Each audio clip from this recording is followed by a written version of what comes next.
I'm here today to just give you another short update.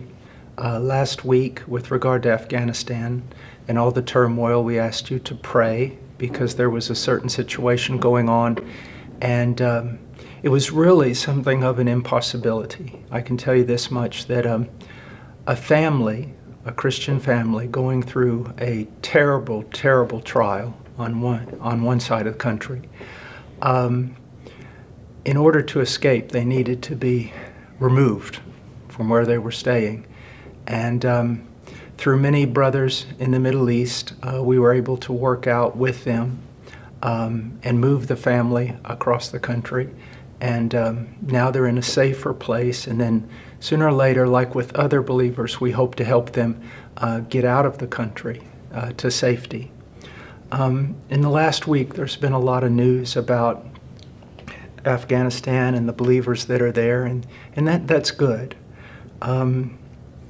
Yet, if I know human nature, after a couple of weeks, kind of when all the excitement dies down, we won't hear as much about them as we did before. And I just want to tell you that there's a lot of work to be done, and there are a lot of people on the ground, not just with HeartCry, but other believers who are doing everything they can to help believers who are still in Afghanistan and those who have been able to leave, but now will continue to need help until they can get back up on their feet.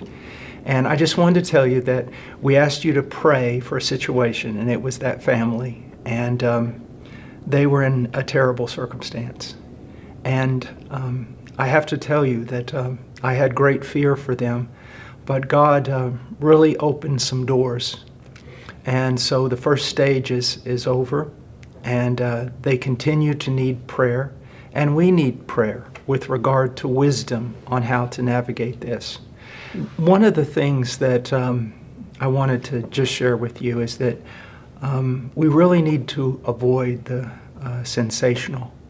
HeartCry is just a mission organization, and we work in a lot of places around the world, and we have been able to do something now in Afghanistan, but it's not through us. It's through wonderful believers in Afghanistan and outside of Afghanistan that we partner with, and it is a privilege. So when you think about this need, don't think so much about us. We're not involved in the heat of the battle.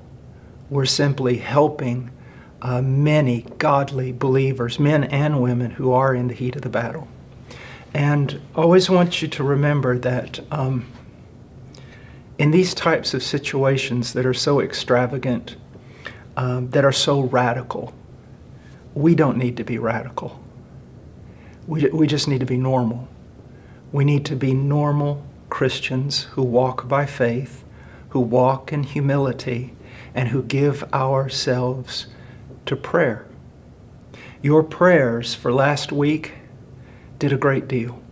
As a matter of fact, the situation is so much better that I can hardly believe it myself. So thank you. And please continue to pray. And as I kind of knew it would happen, people, called in, said, what can we do? Can we give money? Can we do this or that? And the answer was no. You don't need to send HeartCry money. But you do need to pray for the people of Afghanistan. Their needs are great now, and they will be maybe even greater in the future. So thank you for your prayers, and when we are able, we will be able to give you more information, even on the family that we helped last week. Always remember that prayer is not the last recourse. It's the first resource. It truly is. There is hardly a greater way that we can worship God and help His people as we can through prayer. And there's a passage that I always have found dear. It's in the book of Revelation, and I'm just going to read it. It's in chapter 8, verse 3. It says, "Another angel came and stood at the altar holding a golden censer, and much incense was given to him, so that he might add it to the prayers of all the saints on the golden altar, which was before the throne. And the smoke of the incense with the prayers of the saints went up before God out of the angel's hand. Then the angel took the censer and filled it with fire, with the fire of the altar, and threw it to the earth. And there followed peals of thunder and sounds and flashes of lightning and earthquake. I can imagine, first century believers in a little house church. They're marginalized in society. They're persecuted. And if anyone had been peering kind of through the window and saw them all on their knees praying, they would have thought to themselves, what a pathetic, impotent, powerless group of people. What a waste of time. And yet we see that that those weak saints sending up what I'm sure was weak prayers, we see how efficacious their praying actually was, because it returned to earth with the power of thunder and lightning and earthquake. And I think that's very important.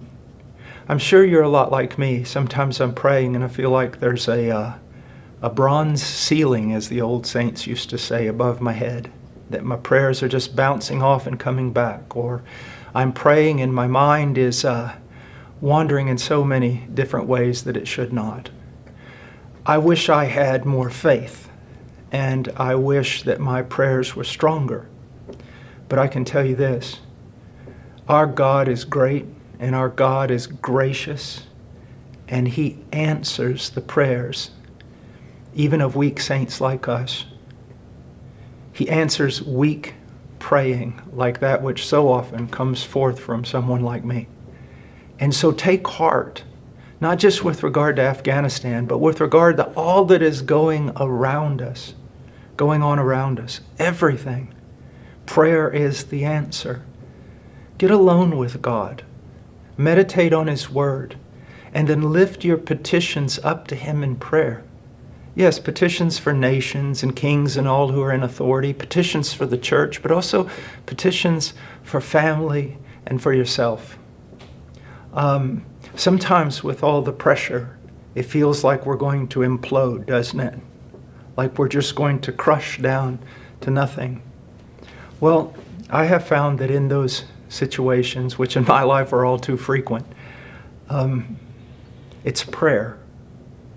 It's trusting in God's promises and praying.